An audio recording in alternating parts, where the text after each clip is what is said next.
Podstream is brought to you by Mr. Dirk. From casual wear to suits and formals, Mr. Dirk helps you find the perfect fit with the right look for any occasion. Step up your wardrobe at MrDirk.com.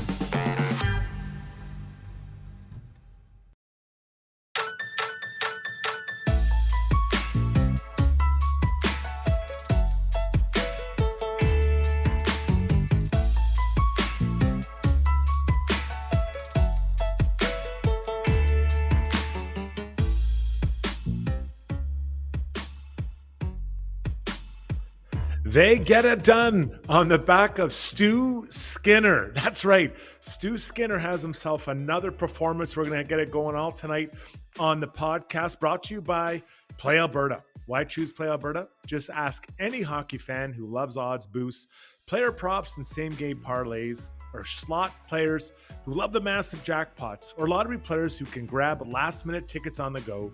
Deposit today and get a $50 free bet with code GYB05. Visit playalberta.ca. We'll have the whole gang with us here tonight. We'll have Rob Brown join us in about half hour's time. Zuby is on the control and Shaugger is on his way home. I am still in parts unknown working on my hair transplant. That means it's a mobile studio tonight. Brought to you by Adrenaline Diesel. Now with an online store for all your diesel truck parts. Check out adrenalinediesel.ca. That place was a rockin' tonight. Oilers fans are pumped up. We can see you here in the stream. Thanks for joining us tonight.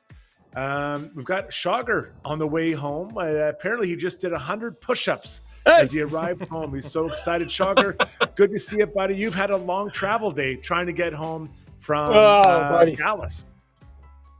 Yeah, I got bit by the travel bug, man. It was an absolute train wreck yesterday trying to get home. Learned some tough lessons about traveling through Denver Memorial Day weekend. So some weather rolled into Denver. It was supposed to be Denver and then Denver home. And I ended up on a plane for 9 hours, Struds. We took off on time. We get to Denver, but there's a storm. So now we're circling over Denver for 2 hours in a storm, circling. And then they had to redirect, and there was all these other planes out there. Then they had to redirect us over to Grand Junction, or Junction. I don't know which one. Grand Junction, I think. Yep. Junction. So we landed there, refueled, sat on the tarmac for 90 minutes, took off, got to Denver, and circled for another hour, and then landed. I got to the hotel at 1 a.m. And so then, but funny enough, I was able to connect through Calgary, and I was able to watch the first period on the flight from Denver to Calgary, like the right on the back half, cleared customs, sat down for a snack, and watched the rest of the game in the airport. So giddy up. I saw everything but the last minute. You didn't miss much in the last minute, that's for sure. Zuby, your friend, your counterpart, Stuart Skinner, tonight. Did you ever doubt that he was going to have a good performance tonight? It's such a roller coaster ride. I guess I doubt it at times. People, by the way, here on this show and in the chat, you're allowed to doubt and disagree on this topic, by the way. And but he looked good early. Man, he just looked dialed in early. He you can kind of see it. And to me, the biggest thing about in his game today was giving up the goal that got it to 2-1 and coming back and making that big glove save off Seguin just a couple minutes later. And then, it felt like it was a different Stu tonight. His, not a shutout, but to me, easily his best performance in this playoff. What is it about Dallas and him? Skinner and Dallas, for some reason, this seems to be his elixir that finds his A game when he plays against Jake Onger. And Jake Onger, maybe not his best. We'll hear from his coach a little bit later. But without further ado, let's break down this 6-1 win at home that gets the Oilers up to a 2-1 lead in this series. Arguably, they could be up 3-0. They're up 2-1. So let's get to the breakdown now, brought to you by our good friends at Alberta Ram Dealers. Ram trucks continue to deliver with power, style, and innovation. The 2025 Ram 1500 features a bold new powertrain, a redesigned exterior, and state-of-the-art technology. Check out the most awarded light-duty truck ever. See a Ram dealer today. Shaugger, the start of the game, I thought that it was clear that the Oilers came out with the same agenda they had in game 2. They were going to be steady, defensive, again, pretty low event hockey. And for the most part, that's how it went through that first period. They were on point in that first period. Yeah, no, I would agree. I think, it's another one of those games where you're sort of waiting to see who's going to make the first mistake. Both teams have things dialed in pretty well. Like that opening 20 minutes, back and forth, the Oilers were on it, man.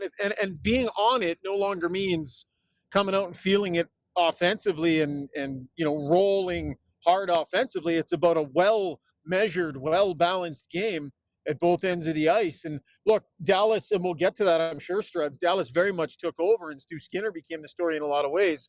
But I would point to another game where the Oilers came and played well from the beginning of games. And let's just bank this. Let's just remember that it's a few games in a row that they've developed this trait and been able to do this, because if and when they move on to the next round, if that happens, and I'm not getting ahead of it, that is something they're absolutely going to have to do in the Stanley Cup final if they're able to get there. And it always hasn't been a hallmark of this team, Struds, but another night where they started well. So they started well, and there is a humongous moment in this game that Oilers fans are going to overlook. I'm not going to overlook it.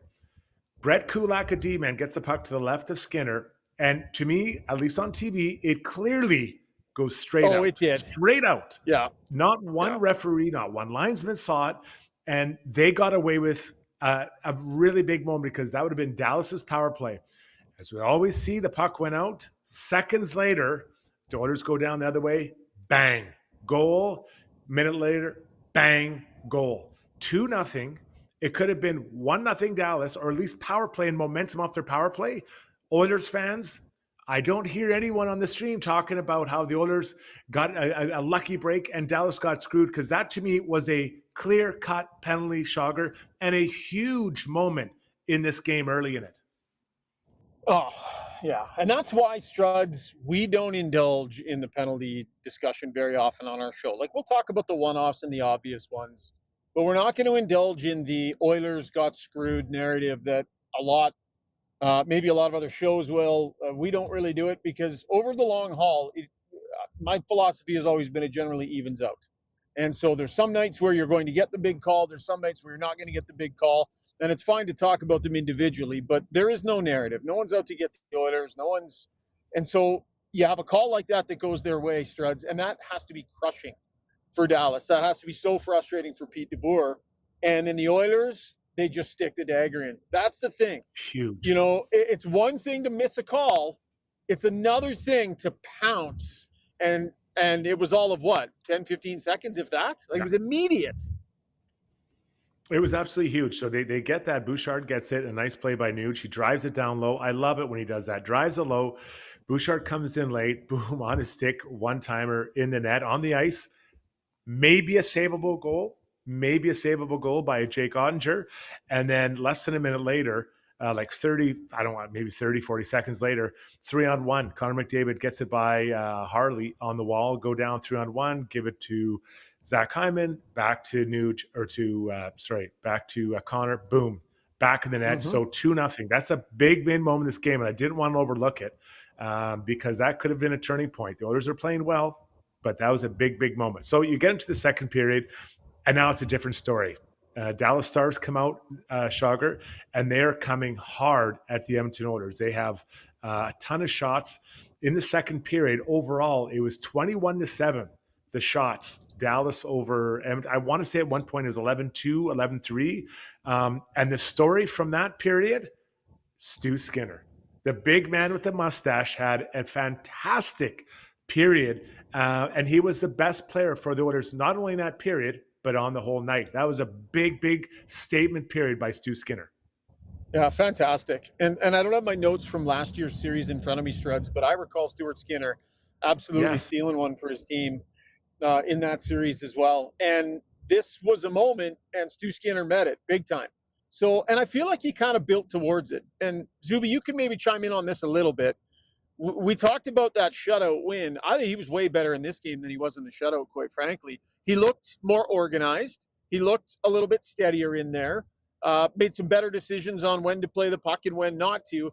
But Struds, it was like an economy of movement. He was just there for a lot of the saves, but then he made some nice, fairly acrobatic ones as well. So I don't know, Zuby, you weigh in here as the resident goaltending guy. Was he a lot more relaxed and steady tonight and less flopping about and getting out of it? Yeah, he was definitely more relaxed. It was absolutely his best. I think undoubtedly his best game of the entire playoff so far. And yeah, it's hard. You know what? I think for Stu, sometimes it's maybe hard finding a balance between being calm, relaxed, Stu, and battling and being aggressive, because those two things can kind of go head to head. But, he made the one save again where he came across hard. Blackwell kind of bobbled it for a quick second, but he could have given up on that one. And we've seen him sometimes. It's not fair to say give up. None of these players ever give up. But we talked about that goal, the Duchesne goal, I believe, in game one, where he kind of took his time getting over there. And we've seen him twice since then working really hard to get back on some of these plays. And technically, I thought he was much cleaner tonight. Yeah, there's no doubt about it. Well, let's hear from Stu himself as we go into the digital soundbox, brought to you by Weiss Johnson Heating and Air Conditioning. Weiss Johnson's so proud to host their annual golf tournament in support of the Edmonton Downs Syndrome Society on June 3rd at the Ranch Golf and Country Club. They want to see you there. There's just a few spots left. All the proceeds go directly to support the Society's efforts to meet the evolving needs of the Down syndrome community. To purchase your tickets, email info@weiss-johnson.com. Jingle. Weiss Johnson, whoa. We're proud to be local. Oh, yeah. People are loving that one tonight. So let's hear from Stu Skinner on kind of his approach with his confidence over these playoffs. Yeah, I felt confident before. That's the life of being a goaltender. I think in the case, Pix was fantastic coming in, obviously. Gave me a chance to work on some things, clear the head a little bit. I've been feeling confident the whole time. It's just, even when I came back, first game we lost, letting 4, letting 5 against Dallas. Hasn't all been perfect. Guys. And let's double down, Shaugger, before we get to your thoughts. This is Ryan Nugent-Hopkins on Stu Skinner. The way we play defensively impacts the goaltending so much. We obviously need to be sharp in front of him, give him every chance to make the easy saves, and then sometimes he needs to step up and make the big ones, and he's been doing that. So it's definitely it's got to go both ways. You get a sense when he's locked in like this? For sure. You can see it. He's competitive. He wants to perform for us, and we see him compete every day. So that's the digital inbox brought to you by Weiss Johnson. I love that quote there, Shaugger, from Nuge, because he's right. You've got to support your goalie. You got to give him the best chance to be the best he can be. But sometimes he's got to bail you out. And we've all been in that situation. You look back, you're like, I hope this guy's got it because I've really screwed up. And that's when Stu, he can bail his group out. Doesn't have to do it every night. He doesn't have to be, Patrick Roy, Dominic Hasek. But there are some nights his team needs you, and tonight was that night for Stu and his Oilers. Well, this was a night where the Dallas Stars brought their best stuff in the second period. Like, without Rupe Hintz, that's about as well as Dallas can play in that second period. They were just all over it. And that had to be discouraging for them not to be able to break through more on Stuart Skinner. So he helped the Oilers repel some of the best of what the Dallas Stars had to throw at them. And that will be a big confidence builder. I know he said he was confident all the way through. I actually do believe him. I think it's all everybody else around him and all the fans and everybody. I think Stu probably stays pretty steady. And that's probably why he's able to manage all the ups and downs, and good on him. But he repelled the best that the Dallas Stars had, Struds, and that is big. Dallas has to be scratching their heads right now. Yeah, it's tough. It's a big deal when you don't have your top centerman, Rupe Hintz, and you're trying to find goals, and you got some looks, but they didn't finish. So the second period to me was all about Stuart Skinner, but another guy came into this play, and his name was 97. There was seconds left in the period, a period in which Dallas had dominated. They should be feeling good about themselves as they go into the third period, only down 2-1. but Connor McDavid finds a way to score. And I can't tell. I've been on the bench where you're winning 2-1 and you get that third goal at the end of the second. It is a kick in the junk for the other team, and you feel so much better. So Connor McDavid, a massive goal at the end of the third period, or sorry, at the end of the second period, that I think really set the table for the third period tonight, Shaugger. Shot the puck into the net. And again, change up he didn't exactly wire it, but McDavid's been shooting a ton, and to get a couple to go like this, I wonder where this goes, Struds. I wonder where this goes. For him to feel it like he did tonight, to bang a couple in, to celebrate those goals. Third round goal celebrations have to feel pretty sweet. And for Connor McDavid to get a couple like that dagger at the end of the period, that was a major one. And if you recall, I believe it was right after Stu Skinner had made that huge glove save on Duchesne. I don't think it was that much longer after where that goal ended up going in. McDavid's feeling it and shooting the puck into the net, Struts. Humongous. It's huge. And, Nuge, we don't have the quote, but at one point he said, it's not always how many you score, it's the timing of the goal. And that was a humongous goal that set the table. And not surprisingly, he was the captain. So that second period to me was about Stu Skinner, and it was about the timing of your captain getting it done. Now, did he want to score then? He probably wants to score all the time. But that moment was absolutely humongous. Can't talk about this game without talking about Zach Hyman. Zach Hyman, I was crying tears of joy when I saw he was +5 and 10 hits. Like that is a crazy night, especially for a forward. I mean, and he had a fantastic game, +5, 10 points, but he scored 2 goals. And it was last podcast, Shaugger, we talked about how, I think it'd be nice. It's great what he's doing. He's hitting everything that moves, but they need him to score. And tonight he scored on a breakaway, which was massive. We'd seen him miss on some breakaways. Goal. And it was funny because he usually goes to his backhand on that breakaway. He didn't. He shot it. I wonder if that threw off Ottinger. And then he scores another one. So, he's contributing in big ways. But, boy, when he scores like that, McDavid scoring like that, all of a sudden now your big guys are getting in on the action, and they're scoring as well as the support cast. Yeah, and let's wrap Ryan Nugent-Hopkins right into that as well, buddy. Like, you're bang on Hyman. He's been doing so many things. And I always ask the question, if you're not scoring, what are you doing? And I think players need to have an answer to that question.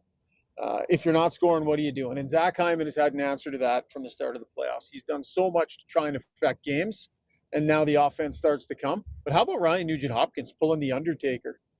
Rolls into the boards. For a split second, we're thinking, well, his season's over. Look at him. He's writhing in pain. Yeah. And then all of a sudden he just rises, skates to the bench, and then pretty much seemed fine for the rest of the game. And afterwards just said he kind of felt a little winded, Struds. But another huge night from Ryan Nugent-Hopkins. He's the one that made that play up ice and found Zach Hyman. He's battling through, and there's a toughness there. It's an understated toughness. But that's gritty to me when a guy can take an impact like that, bounce right back up. You got to get looked over, make sure that your sternum isn't cracked, make sure you're okay, and keep grinding, and then produce on top of it. It was great. And I think that's 7 points now in this series, I believe. So that is massive for him. And he's a guy that, didn't put the points up this year that we maybe people would expect. But tonight, Nuge, McDavid, Hyman, all big, and Bouchard had, obviously some nice points and a goal as well. It was the no Leon, but listen, you can't have everyone every night. Struds, can I just make one point about Chris Knoblauch here? Big picture point. So he did something tonight that I loved. And it's another one of those things where I would not have thought of this. I would not have thought of doing this. So the Oilers have a 3-1 lead heading into the third period, right? That's the worst flipping lead to have, that 2-goal lead, right? So what does he do? He goes nuclear in the third period. He goes McDavid and Draisaitl together, sending the signal to everybody, do not take your foot off the gas. He sent the signal by creating that line. That sets the tone for what the expectation is going into the third. Go and get more.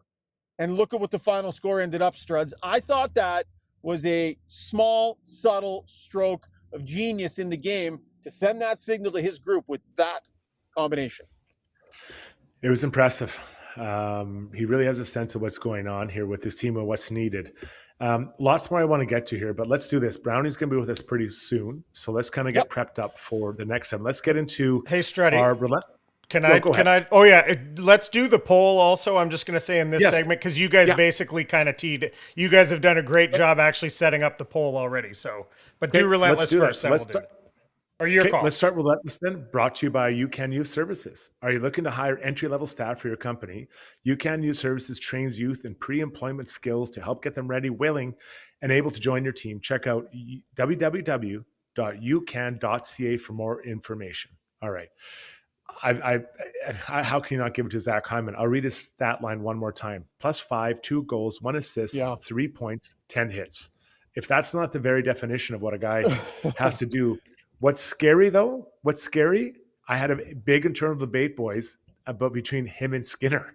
And that's I was going to say, that's how you don't pick Hyman, would be if you went Skinner. That's how you, because you said, how do you not? You not by going with Stu Skinner.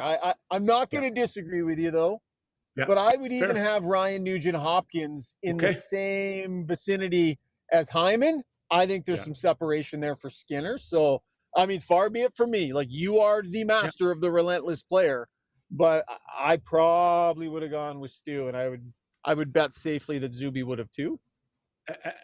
And that's fair. I guess what I liked is that Hyman's been doing this all the time, and then he added 3 points on it with the hit. So, trust me, I crossed it out a number of times, and yet here we are. So we can have them co-host, co-winners, but I know you don't like that when everyone gets a participation ribbon. Get off the fence. Make a call. Even though it was the wrong one tonight, make a call. Okay, let's dip into our YouTube poll brought to you by DeBoer's Golf Shop and Fitting Center. Golf season's here. Dust off those old clubs and get ready for the season. New grips, new driver, heck, a whole new set. DeBoer's Golf has you covered. Locally owned and operated, DeBoer's Golf has been in business for over 25 years, and they're ready to help you play better golf. Visit them on the corner of 53rd Ave and 99th Street or DeBoersGolf.com. Zuby?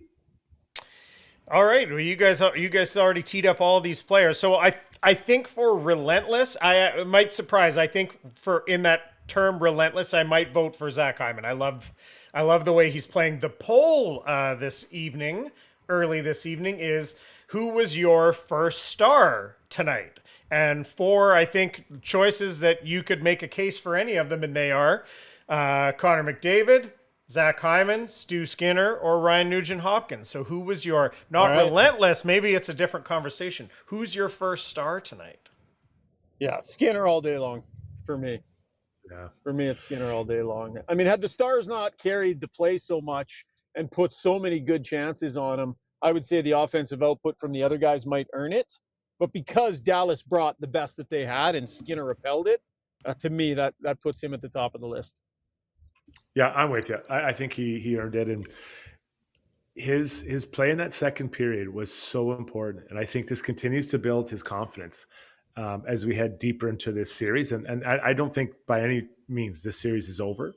It's 2-1. Dallas is a good team. They've got a lot of dangerous players and a really good goalie who can steal a game on his own. Jake Onger has that ability to steal a game on his own. So, lots of work here, Stu, to do for the Oilers, but they do find themselves up 2-1. Game 4, Tuesday night. Of course, we'll have a pod after that for everyone. If you're on the stream, give us a thumbs up. Hit that button. Let's get those thumbs up for us. We're going to come back. We're going to have Zuby, Brownie, myself, and Shaugger, and some takeaways that I want to get into I think are really important as we look ahead to the end of this game and then into the next game. So stay with us. Hey, Struds, real quick. Is Brownie ready to go, Zuby? He's 3 minutes away. He said 6 minutes or 3 minutes ago. So yeah, something like that. He's close. Okay. I'll hang in till Brownie's ready to go. And then I'm going to bail because I'm just in the middle of all this travel mess. So okay, buddy. Go to break. We got you. Yeah, I'll bail when Brownie's in. Okay, guys. We'll be right back. Stay with us, everybody. With over 18 years in the industry, Kelly Zaretsky and her team at Blue Summit Accounting deliver client-focused solutions and financial guidance for success in a simple and comfortable way. Whether it's for corporate or personal needs, Blue Summit Accounting can help with taxes, estate planning, financial services, bookkeeping, and more. Get in touch today. Email bluesummitacct@gmail.com or call 780-416-9662. Choosing the right health and dental coverage can feel overwhelming, but Alberta Blue Cross is here to make it simple. Their user-friendly website features a free quote tool to guide you through choosing your plan, or you can chat directly with one of their specialists for personalized help.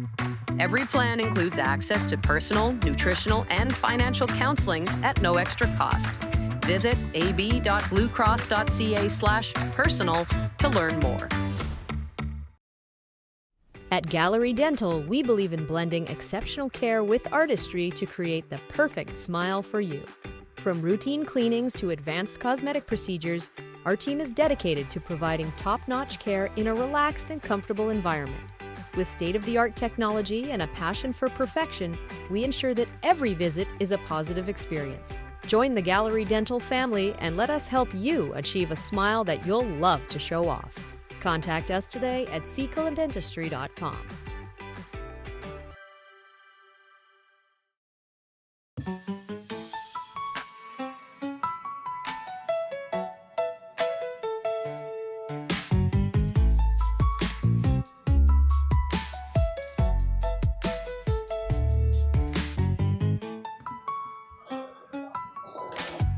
Welcome back, everybody. The Oilers win 6-1 or up 2-1 in this series, and we're taking you through this third game here with Strudwick, Shaugger, Brownie joining us momentarily, and Zub. Let's get to takeaways now, brought to you by Horizon Ag and Turf. It's mowing time. Make your tall grass short with a John Deere lawnmower. With a wide selection of lawn tractors and zero-turn mowers, Horizon Ag and Turf should be your first stop for your riding lawn equipment. Stop by one of their 13 dealerships across Alberta to view the lineup of John Deere mowers and take one for a test drive. Horizon Ag and Turf, your local John Deere experts. Okay, guys, a couple of details I want to get to is we got Shaugger here with us. Shaugger, Connor Brown gets absolutely drilled by Petrovic. Petrovic, a D-man of Dallas. Interesting, he only seems to play important playoff games. He doesn't play regular season games for Dallas. I don't understand how that can happen. But anyways, he rocks them. Connor Brown finished his shift, but he ends up leaving. There was no update from Chris Knoblauch. He said he'll have an update when the media gathers with him tomorrow morning, that being Monday morning. Concerning Connor Brown, obviously a guy who's important on so many different levels. The penalty kill brings energy. He's been scoring. Nuge also got dusted up, but he came back and said he was fine post game. So I don't expect you to have any update on Connor Brown, but his importance to this team cannot be underestimated.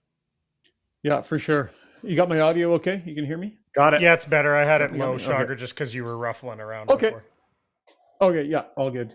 Yeah, I didn't love the hit necessarily either, Struds. What did you think of that? Like, it feels like shoulder to face jaw first and foremost, or was that got the body and then followed through? Like, what did you make of that? Petrovic's a big man, and Hyman's not as big, right? So Brown? Oh, sorry, Brown. Yeah. So he turns into it. And you're a bigger man. You're just trying to come in. And I thought he got some body. Then it did catch some head, but you're a bigger man. Like it's a tough one. I don't think the intent was a dirty hit. It's a bigger man hitting a smaller man. So I guess that answers your question. I don't feel it was dirty. It's difficult because they're not the same size. Yeah. Well, and just some background on Connor Brown as well. Like, he has had very limited practice time lately. They've been managing him. So whatever injury he's been nursing, he hasn't been practicing on the off days, hasn't been skating for the morning skates. He's basically just been playing games. So he gets popped there, ends up leaving. He's an important player. He's important to their penalty kill.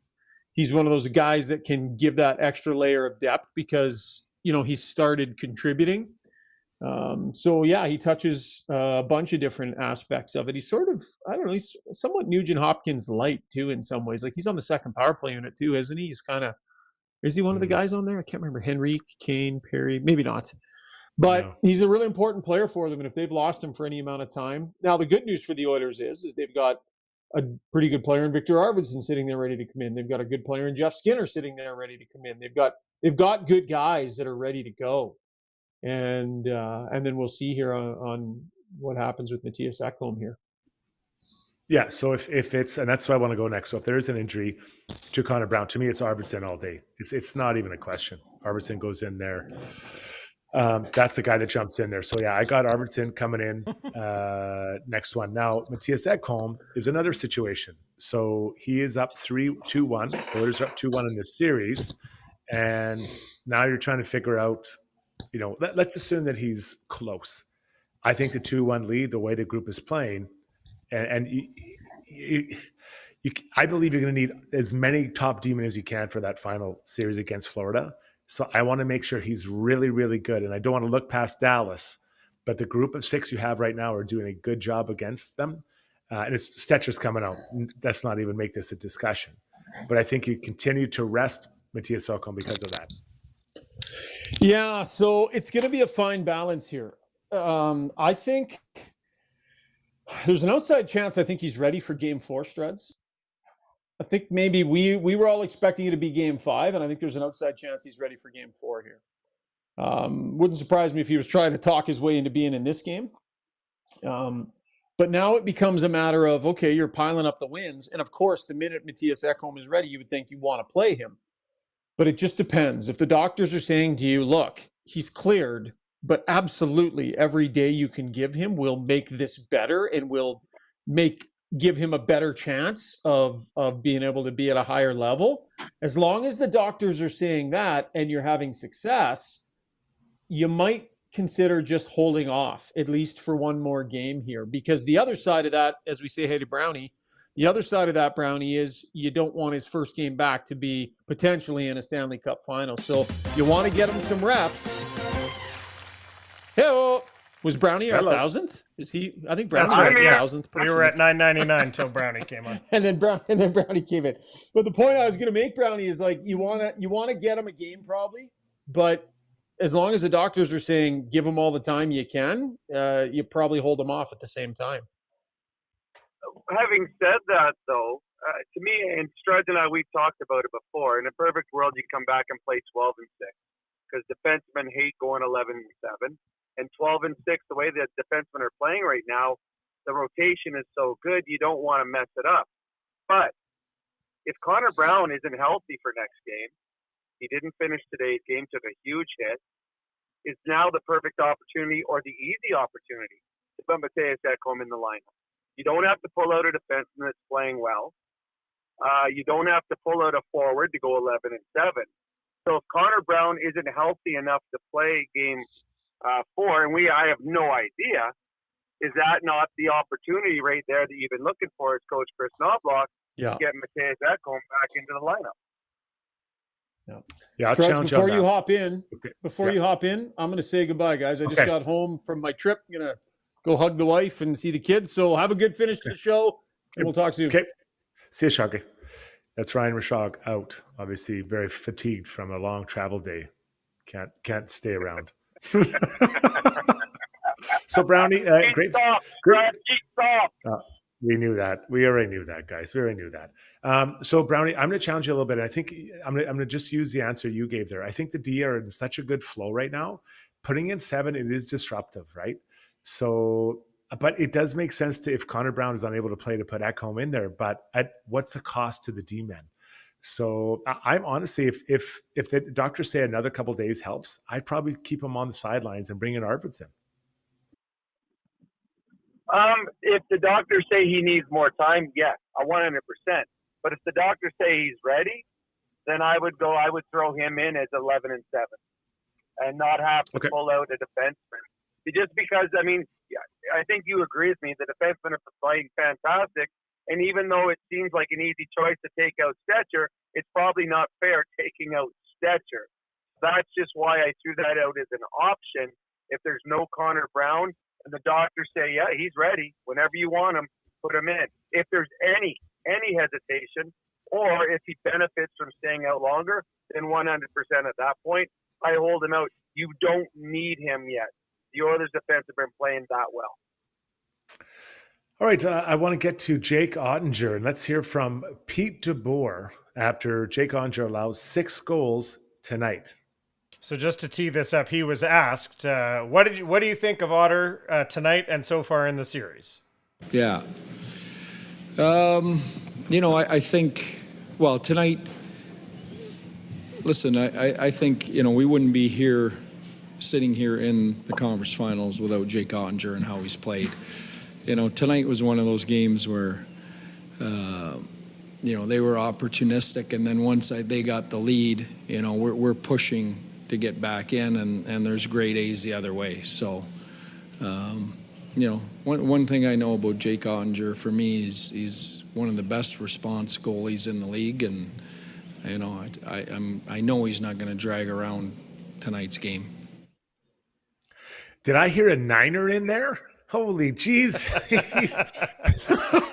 That was a rough quote in the Weiss Johnson digital inbox. I'll tell you what, guys. I think he had a. They didn't lose the game because of him, but he didn't win it for him. And I think there's a better game in there for Jake Ottinger. I think he's the guy that can win his game on his own. And I would expect that he will bring his best game into Game 4, Brownie. Well, he's going to have to. I think before the series started, I thought I liked the depth of the Oilers forwards better than I liked the depth of Dallas. I liked the whole of the Oilers defense better than the whole of Dallas. I thought Dallas top end was better, but I thought the whole 6, I thought the Oilers had the advantage there. But the one distinct advantage I think everyone agreed with going into this series was in net.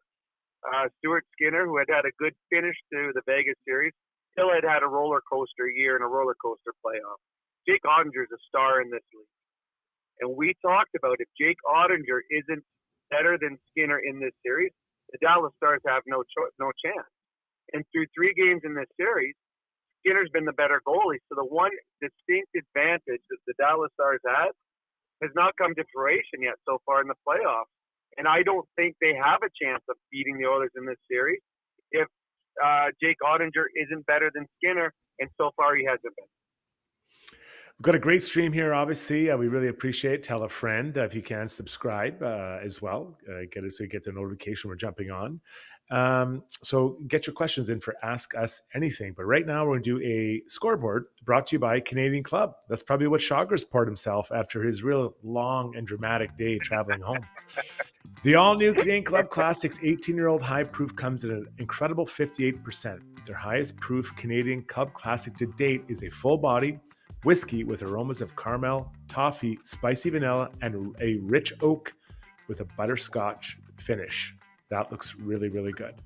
Obviously, we know the Oilers score 6-1 tonight, but Brownie, closer game yesterday for a little while, and then the Panthers absolutely put a thrashing on Carolina. Carolina, I think that's 15 straight in a row they've lost in the Eastern Conference Final. I've said it once, I'll say it before. I think that team, coached by Rod Brindamore, gives you everything they can. They play playoff hockey all year, and they can't elevate their game. And I think we're seeing this again with this group I'm guessing Game 4 will be tomorrow and it's probably finished. Yeah, I think you're right. They don't elevate. They play the same way the whole season, whereas the Flyers, the Oilers, the Panthers, and a number of other teams around the league, they get better when playoff time comes. And the other thing that Carolina is missing, Stretch, too, is that game breaker. They tried getting it last year with Jake Gensel. He was there for a while, then he left.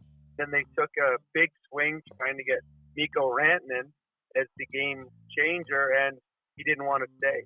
So all of a sudden they went from the 50-goal, 6'5" forward Rantanen to the 5'6", 12-goaler Logan Stankoven. And Carolina works hard. They give everything they have.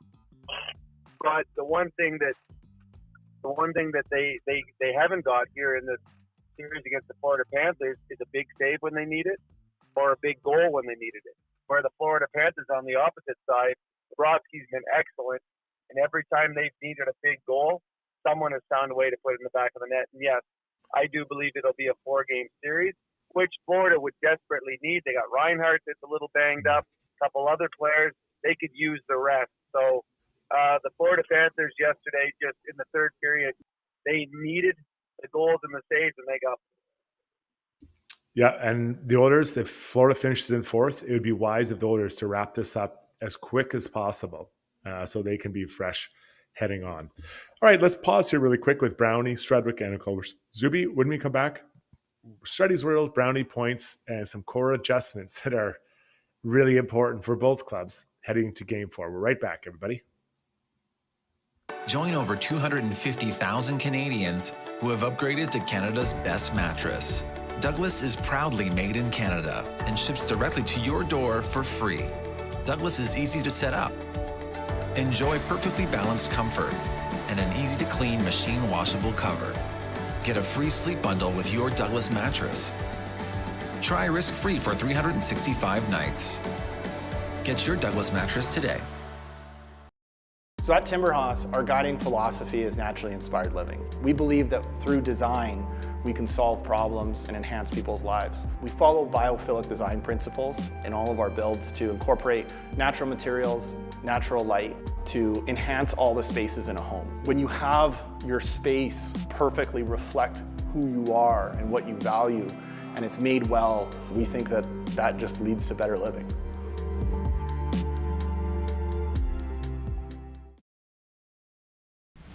For over 60 years, Belvedere Golf and Country Club has delivered a high-quality membership experience to Edmonton and area. And now it's even better. Drainage and irrigation improvements in 2024 have taken course conditions to a new level. This commitment to long-term sustainability means exceptional playing conditions all season long. Belvedere's tee sheet availability is unmatched, so join now and experience golf the way it was meant to be played, on your schedule. Visit belvederegcc.com today.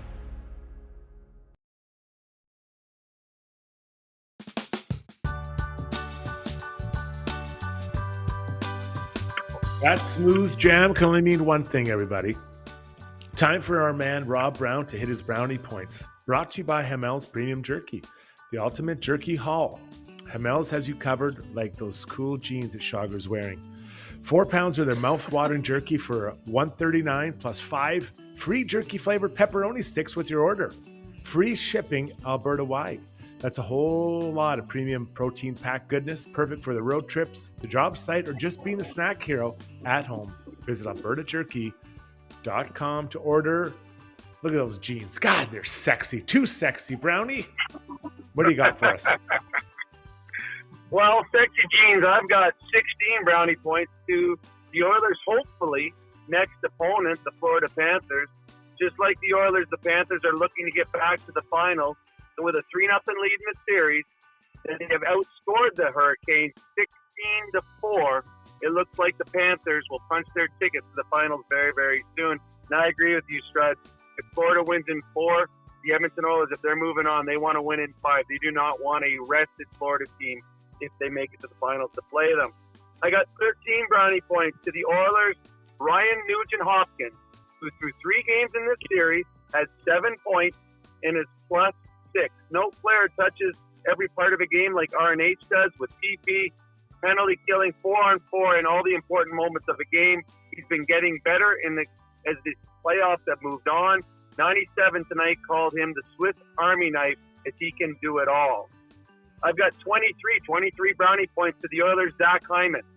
He had 3 points. He was +5. He had 4 shots. He had 10 hits, and he had a block shot. That adds up to number 23.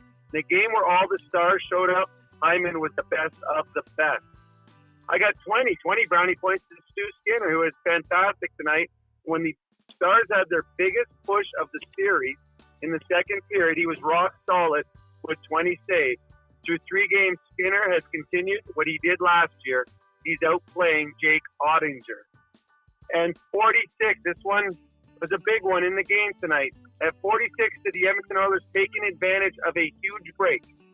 In the first period, Brett Kulak shot the puck over the glass. The refs missed it. When you get a break, you got to take advantage, and the Oilers did. The Dallas Stars, instead of having a power play, they found themselves down 2-0 only 46 seconds after that missed call. There were a lot of different things tonight that contributed to the Oilers' win. The first one, and I'm sure that Pete DeBoers will tell you, was the fact there was a missed penalty call, and the Oilers took advantage with 2 goals right afterwards. And those, my friend, Strud, are my brownie points. Yeah, awesome list, Brownie. You were in the building. It on TV, it didn't come across like there was much protest from the Stars about the non-call on Kulak airmailing that puck to the fourth row. Was there more protest on the ice that you could see? Yeah, Pete DeBoers was not happy. He was not happy at all. He went after the referees a couple times. And then you saw him looking down, watching the replay. Then he was yelling at the refs, pointing at the at the bench where they have their little TV set up. He knew. Pete DeBoers knew that was a big moment of the game. They have a power play that's very good. Early in the hockey game, they score. They can get the lead. They knew that, and the refs missed calls. We know that. They missed them both ways. But Pete DeBoers knew at that moment that it was a moment missed by the refs that cost the Dallas Stars. And then right after that, the Edmonton Oilers made them pay with back-to-back goals. So big moment in the game, and the Oilers took advantage of it. Yeah, makes sense, because that one was clear cut as they come, and how none of the officiating crew saw that one. That's a hard one to explain to your boss when you come and sit down after the game in a big moment. All right, that was Brownie's points. Let's move on to Struddy's World, brought to you by DLR Vinyl Products. Hit the animation, big boy. When you make a mistake, heads should roll. It's not right, and I'm here. Someone has to put their foot down. Now that I say it out loud, it does sound a little crazy. God, I look good.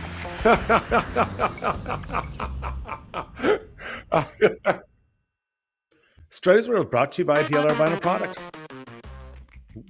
Alberta's leading supplier of vinyl products, DLR offers premium materials for fences and decks designed to stand the test of time, no rotting, fading, or deteriorating. Whether you're looking for a professional contractor or planning to tackle the project yourself, they have the resources and expertise to help. Canadian owned and operated with locations in Calgary and Edmonton. Check them out online at dlrvinylproducts.ca. Okay, boys, going back to the Florida series for this one, we saw Sebastian Aho clip Reinhart with I thought it was a bit of a dirty hit to his knee, and Reinhart has been out. He's proclaimed day to day. Near the end of the game the other night, Tkachuk went after Aho from his own zone all the way up into the offensive zone. Continue to go at him, tackle him. This is one of your best, if not your best player on your team. Other Carolina Hurricanes were looking around, pretending they didn't see what was happening, that their best player is being mobbed by Tkachuk. How no one jumped on that guy at any point when it started, through the neutral zone, or in their end. So there was time. It wasn't like this happened quick. There was a continuous chasing, like a dog on the bone. Matty Tkachuk was on Aho. I love what he did. I love what Tkachuk did. He's going after. He's sending a message. Panthers, they are bullies. And Carolina is allowing themselves to get bullied. They're not even trying to stand up to it. Matt Tkachuk's not going to hurt you. You have to jump on his back, take him to the ground, and that's it. It was an embarrassing moment for a team who, to me, has lost the will to fight, boys. That was really ugly, Brownie. It was. It's funny. Let's move forward to tonight's game. And at one moment, Evander Kane cross-checked Miro Heiskanen 3 times in front of the Dallas Star bench, in between the two benches. Heiskanen is one of the best defensemen in the world. He's not going to fight. That's not his job.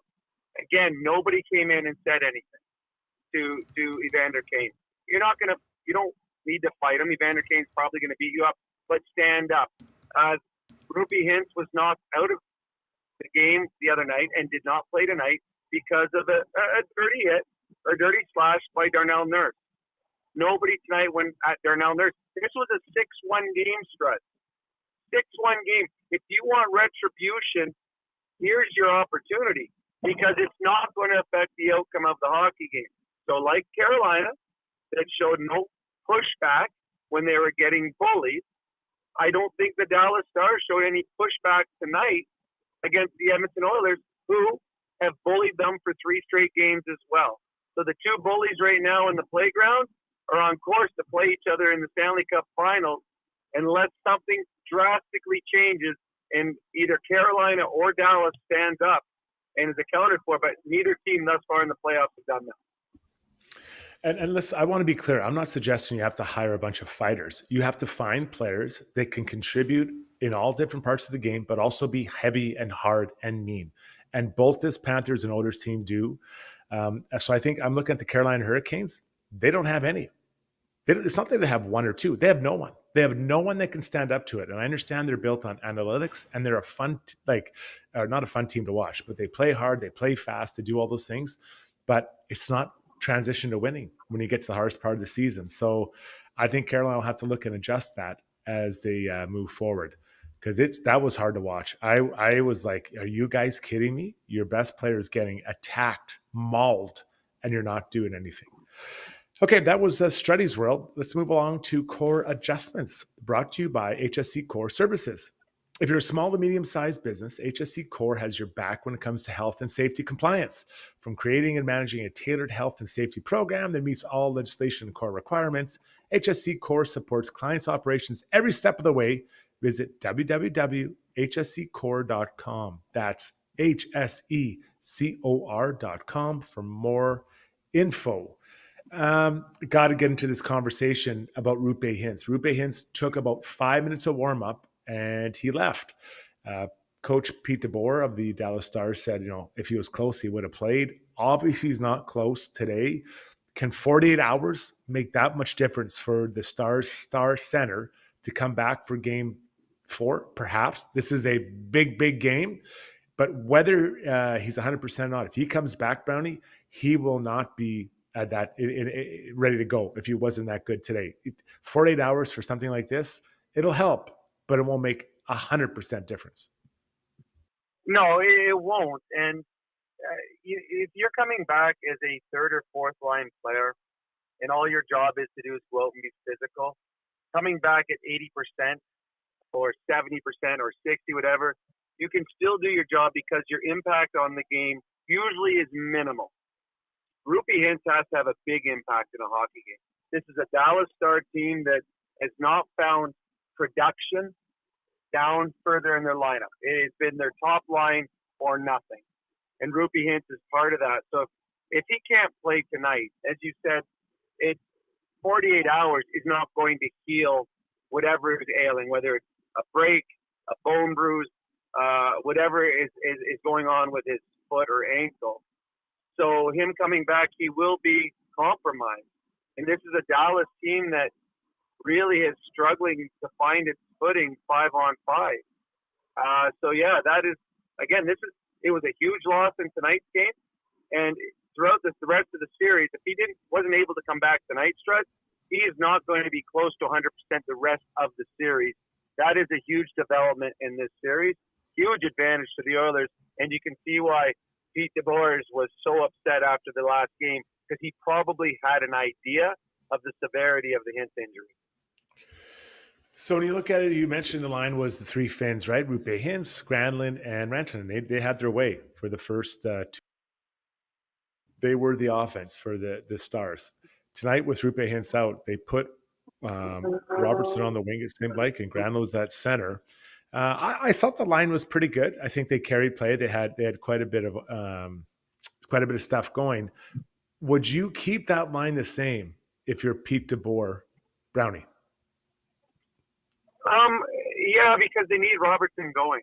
I mean, Robertson is another guy that came back, missed a ton of games at the end of the season, in the beginning of the playoffs. He wasn't playing, and he's a big part of this team. He's a 30-40 goal scorer. They need production out of him. They've got none so far. And he's not. First couple of games, he's playing on the fourth line.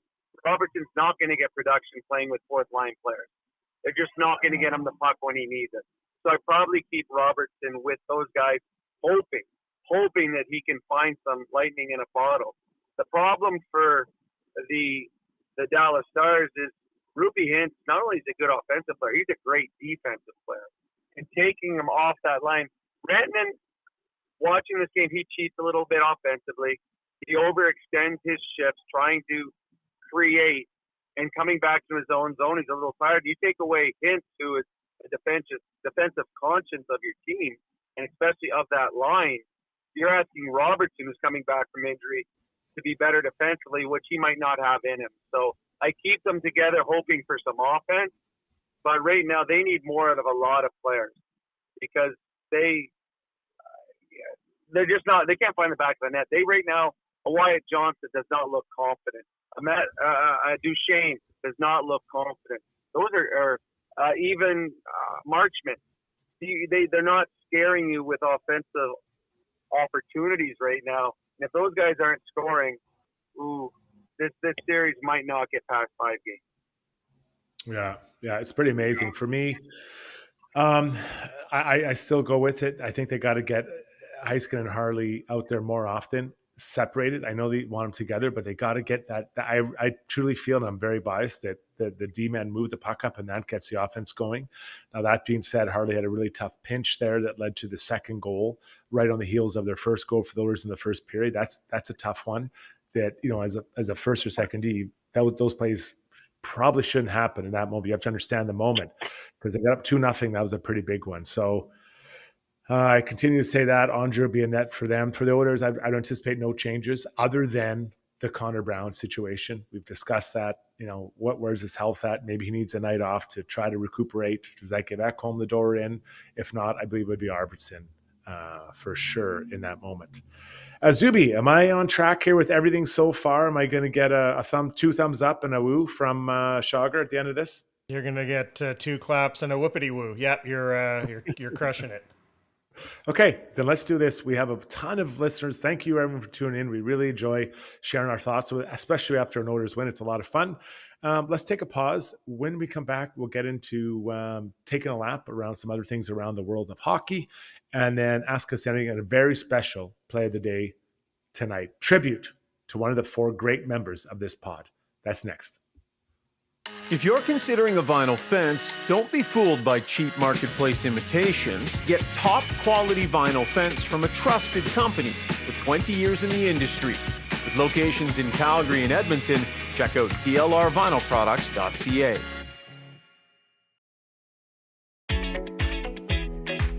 Ready to go all in this season? Mr. Dirk's got you covered with express on-site tailoring, a wide selection of craftsman-made suits, sport coats, and casual staples for every occasion. Score big with Mr. Dirk. We've always got your back. Visit us off White Ave, south of 102nd Street, or browse online at mrdirk.com.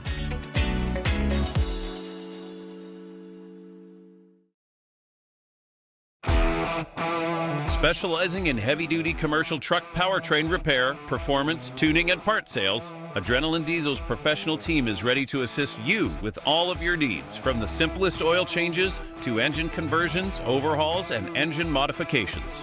Featuring an all-new online parts store and machine shop to manufacture, replicate, or repair parts, visit adrenalinediesel.ca.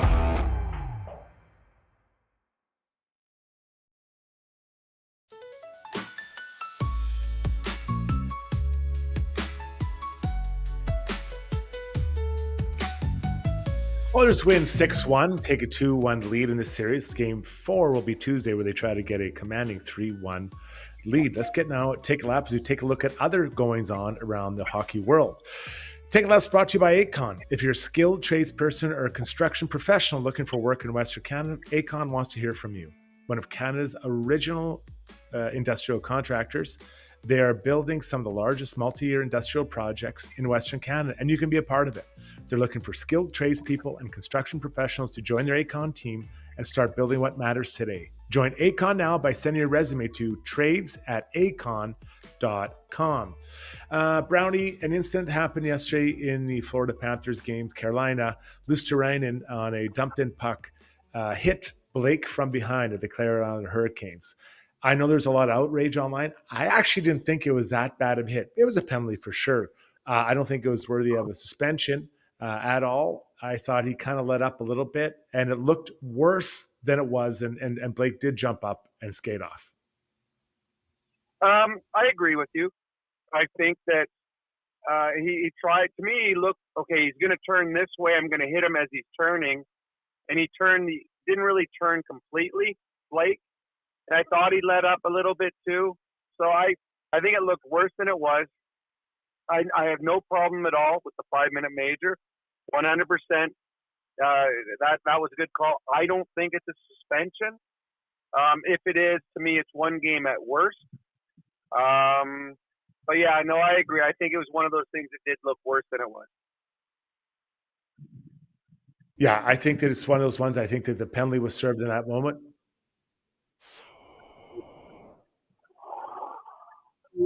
Item here I want to talk about Griffin Reinhart, not Griffin, his brother Sam Reinhart of the Florida Panthers.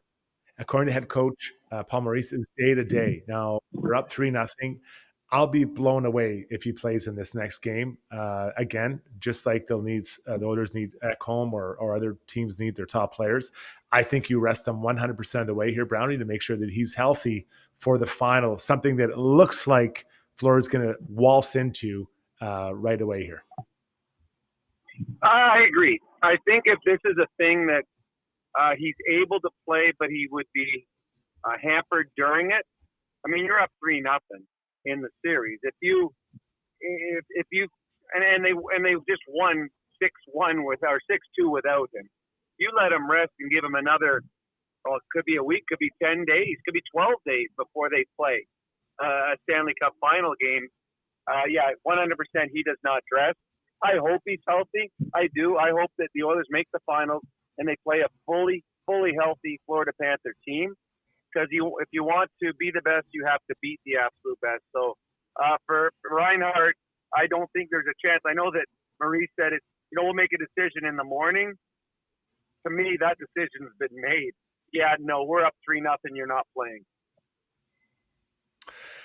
One more here. Brendan Shanahan, there's a report that he was going to be interviewed for the Islanders' job as president. Now, since that time, they hired Matthew Darche as their general manager. I recognize Islanders don't always do things in order, but apparently today it sounds like now is not a fit. Now is not the right time for a fit for Shanahan to join that group. So he will not be joining the Islanders in a president capacity, which to me, is he good for the job or not? That's debatable, but just and he probably would be. But the timing and the order of it, when Darche was hired as general manager at Brownie, I just felt it wasn't going to happen. Sorry, Strud, I lost you there. I could not hear a word that you just said.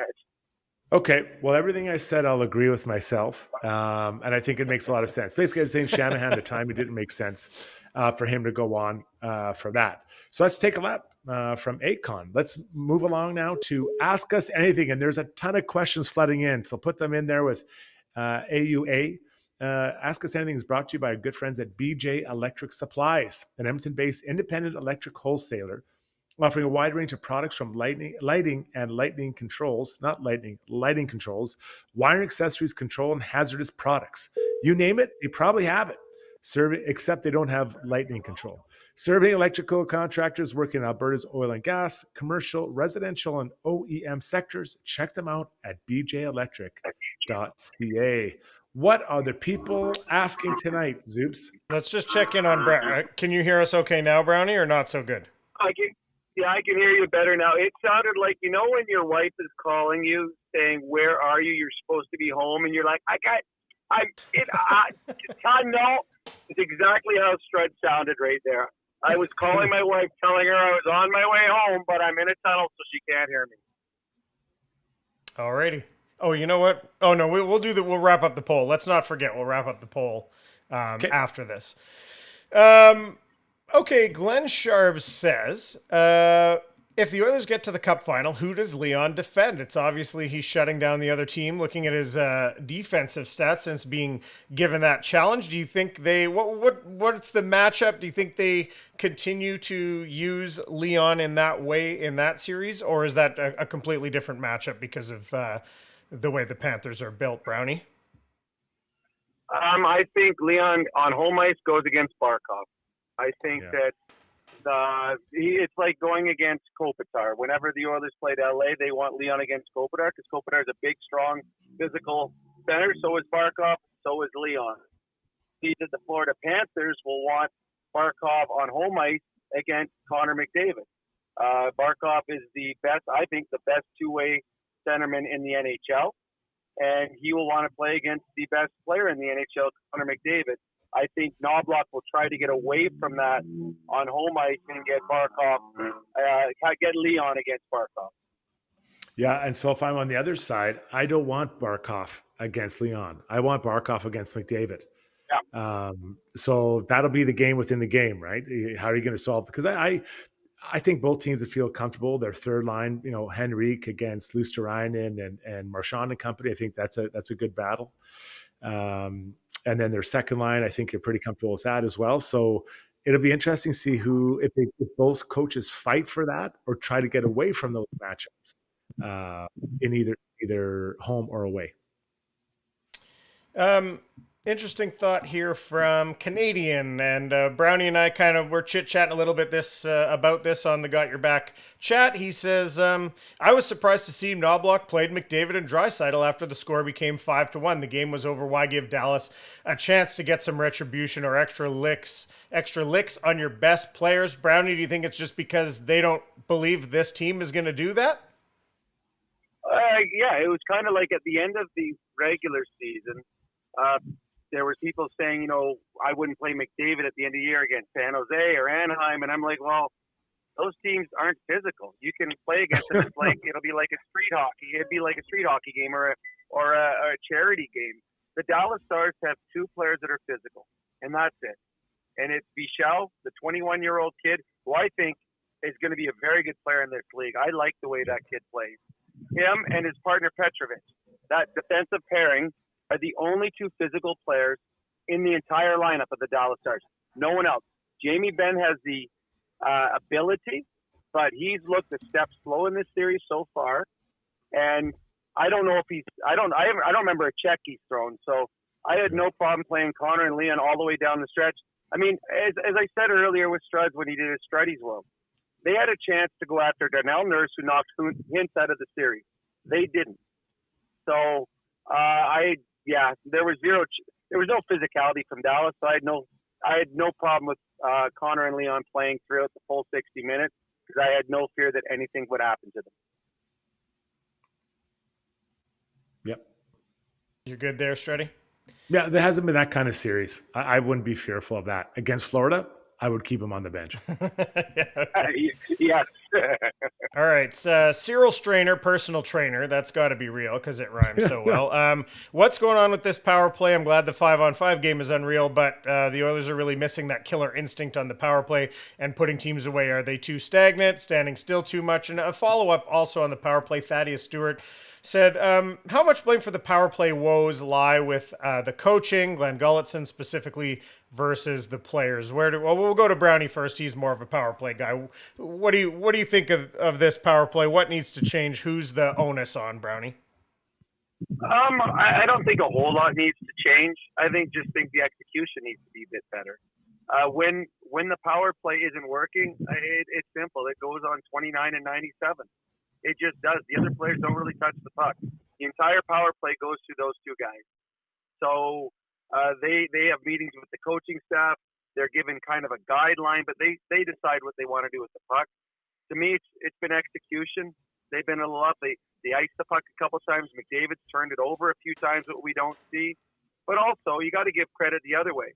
Both Vegas and Dallas have great penalty killing units.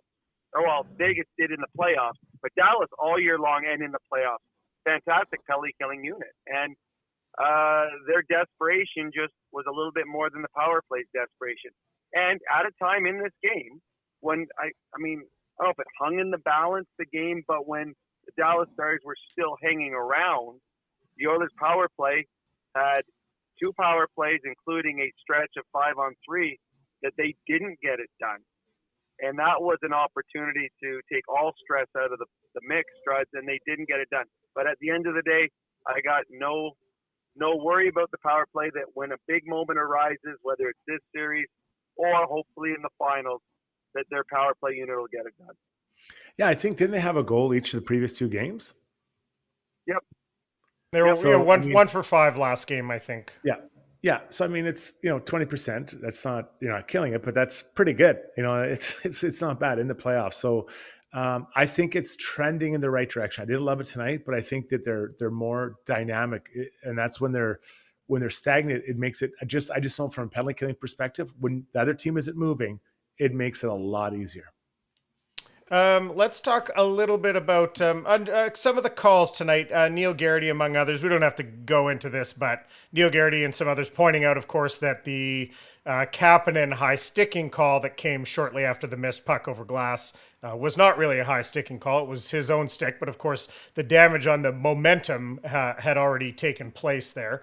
Some people still, especially earlier in the show, feeling like the Petrovic on Connor Brown should be considered interference and maybe should be thought of as suspension worthy. We've talked about a little bit. I think Brownie, you might have come in just after that. What are your thoughts on that hit? Because the puck's there, right? But there's not really an opportunity for Brown to. That puck's winged around the boards. It's not really there for Brown. He's not trying to make a play on the puck. It just happens to be there, and the guy blows him up. So even if the head contact was or wasn't first, is there a case for interference there, Brownie? I mean, I'd have to see it again. I haven't seen it in replay. I've only seen it live. In live, I thought that was the biggest hit I've seen in an Oiler game all playoffs long. I was happy that Brown got back up. When I saw it live, I didn't think it was a suspension. I thought it was just a hard hit, one that you see all the time when the puck is by him. You can hit him. But I mean, I'm not going to bet my house on it simply because I haven't seen the replays enough times to make a big decision. But when I watched it in live from the arena, to me it looked like a hard hit that was cleanish. It didn't really. I don't think it deserved a penalty or a suspension. And that was just with the naked eye. Yeah, and I just to finish off my thought from earlier, I just think that what happened was they just had the situation where it's a bigger man against a smaller man, and sometimes these things happen. You can't punish a guy. There was no mean intention in that moment. It was a hit. If Hyman had hit Petrovic the same way, no one would even be talking about this. So it's a bigger man, and these things happen. That's part of the game. It's a physical game. Okay, last one sort of on the game here, if I can find it, and then we'll get into we've got some other kind of funny and fun ones, some rapid fire. So let me see, which was the, a couple people was there another Oilers one I was going to get to? Forgive me here, fellas. Nope, I don't remember what it was. Let's get on to these. People asking about Jackie M says, if I'm Toronto, I know my path to the Eastern Conference Final. Grab the wild card that throws me in the Metro and run through it like a Mack truck. Rabi Chowdhury says, yeah, because the Metro has been so weak this year. Kane should have played the Panthers round one. If you played 1 versus 8, they were there 4-5. Hey, this would have been the first round. Is it just I said on Struddy's World, I'll eat it. I said don't sleep on the Canes. I thought they had a system and I like their coach, but I guess you can sleep on them. Is what's happening right now maybe a reason to relook at the playoff format, because it looks like the Metro division is just weak? Hey, Struddy? Yeah, I mean it comes and goes all the time. Like every there's it's not always stagnant. It's not always A, B, and C is always strong, right? There's ebbs and flows, and that's the way it goes in division. I am probably more into the rivalries. I like the rivalries. I love that LA and the Oilers have played 4 times in a row, and I guess if you're Oilers fans, you love that you beat them 4 times. Yeah. But it creates animosity. We want animosity in these games, and if we just keep trying to separate that, we don't get them or don't get that. Well, I mean, I like 1 versus 8, and I always have, because then you don't have Dallas and Colorado playing in the first round. To me, that's where you lose. You always lose a really good team early. Tampa and Florida played in the first round. One of those teams are gone. But it's Strud said. I mean, this division, the Metro has had the Rangers the last number of years, who have been very good. The Penguins, who have won a couple Stanley Cups. So they all go through their stretches where they're strong and then where they're weak. I think the Canes are a very good hockey club. I just think the Florida Panthers, and I said it all playoff long, I believe Florida is better than they were last year. I think the addition of Jones and the addition of Marchand have made them stronger. And I also think for the Toronto Maple Leaf fans that booed their team off the ice, that booed Mitch Marner, that threw their jerseys on the ice, they took the Florida Panthers to 7. Tampa took them to 5, and Carolina might have only taken them to 4. So I think you got to remember who you're playing against. And Marchand and Tkachuk both talked about it after the Maple Leaf series. Like, you guys are all over your team. But this was a 7-game series. Remember, we are good. So sometimes your team loses. So to me, Florida is just a much better team than Carolina. All right, a couple of quick shout-outs here. Alan O'Coin said right at the beginning of the show here, massive win. Watching a primetime win from England makes it even better. Todd Sheldrake said this game finished at 9 a.m. Monday morning here in Australia. I might finally get some work done on an Oilers game day. Blommer was wondering, he says he has an 8 a.m. Monday Zoom meeting with his Edmonton coworkers. He wonders how many of the shop guys will be sick that day. A couple of other quick questions here. David Turner wants to know, Struddy, are you drinking Pepsi or Pepsi Zero? And if your preference of the two isn't available, do you drink the other, or is it a hard no? Yeah, I try to try it every now and then. I do like the odd pop. I've had a pretty long weekend, not as long as Shaugger, but I don't drink coffee, so I find it gives me a little bit of a jolt, a little bit of a buzz. Which one do you drink, though? Real Pepsi? No, I'll probably stuff? go zero. Oh, okay. I go to zero when I can. Okay. I don't really drink the regular stuff. I find it a little bit too sweet. Jeff Cummings wants to know, can the Medicine Hat Tigers win the Memorial Cup? Are you guys following that enough to chime in on that? Yeah, I'm not following it enough. I'm not.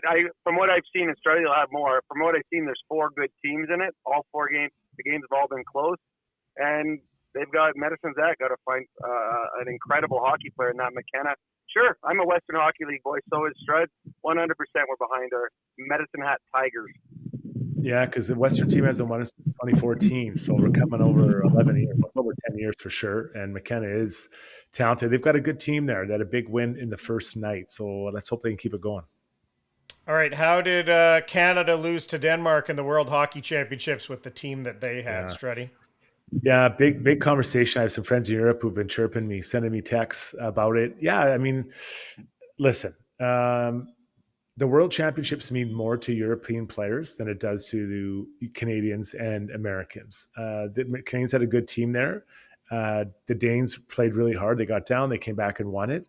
And that is like winning the Stanley Cup, the World Series, NBA championship, and the gold medal in the 100-meter race for that country. It's huge for their team. It's huge for hockey.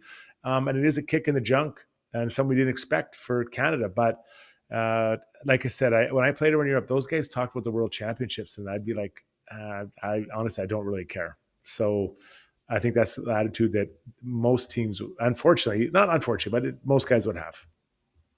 Well, when you look at it, Strud, too, like Nylander flew over for like 2 games. Ehlers flew over just to tie for one. Like, there's zero chance the Canadian's going to fly all the way over thinking, I might only play 1 game, but it's worth the 12-hour flight and the 9-hour time change. Having said that, good on the Danes. I mean, the shots after 2 periods in that game were 31-11, I believe, for Canada. In the third period, Denmark outshot Canada 22-10. They dominated the third period. To me, it's good for hockey. You know, it sucks for Canadian people watching.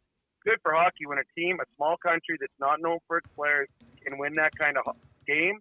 That hopefully will spur other kids to go out there and try to play hockey and be just like a hero that they watched in the World Championship. All right, last one. This was addressed at me, and I think I know Struddy's answer, but maybe we'll learn something here about Brownie too as well. Panner's Pancakes asked Zuby, who's your favorite 80s wrestler? Struddy, we'll know yours. You want to give yours? Oh, it's a Macho Man, the greatest athlete ever to walk the earth. Brownie, do you have one? I wasn't into wrestling. I know enough about it. I know Bret the Hitman Hart. I was in an elevator with him. I've met Andre the Giant. Oh, wow. I actually had a beer with, I think they were the bushwhackers, the guys that used to hit their head all the time. They'd always cut themselves open with a razor. I don't know if I have a favorite guy, but I think there's one guy that if I can think of was Rowdy Roddy Piper. There'd be the guy that I would, that brings back memories. If I watch wrestling, he's a guy that drew my attention. That's a Zuby, good what's one. yours, bud? My favorite wrestler of all time was Owen Hart. He started in the 80s, but my 80s guy is I'm probably going to say Brutus Beefcake. I think the barber, that was, strutting and cutting all the way through the 80s. I think that was my guy.